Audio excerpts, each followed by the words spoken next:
Nasiha Foundation an karar da mutane aikinta a ɗabbaka umarni da hannun ta'ala shi ne burin. Hadisai 130 akan aikin Hizba, umarni da kyakkyawa da hani ga mummuna.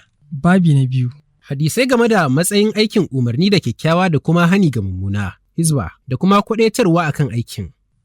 Hadithi na 25 daga Adiyul Kindi radiyallahu ta'ala anhu ya ce, na ji manzon Allah sallallahu alaihi wasallam yana cewa, lalle Allah baya azabtar da dukkan mutane saboda laifin wasunsu, har sai idan sun wayi gari, suna ganin ana laifi a cikinsu a bayyane, kuma suna da ikon hanawa, amma suka ƙi su hana.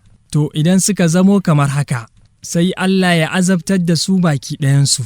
Ahmad ne ya rawaito shi. Darussan da ke cikin wannan hadithi na 1. Allah ta'ala zai sanya nutsuwa da aminci cikin duk al'ummar da ta tsaida yin umarni da kyakkyawa da hani ga mummuna a cikinta. Na 2. Azaba Allah na iya game mutanen kirki da masu barna baki ɗaya a duk sanda aka rasa masu tashi da aikin yin hani ga mummuna a cikin al'umma. Mu yi umarni da kyakkyawa da hani daga aika mummuna.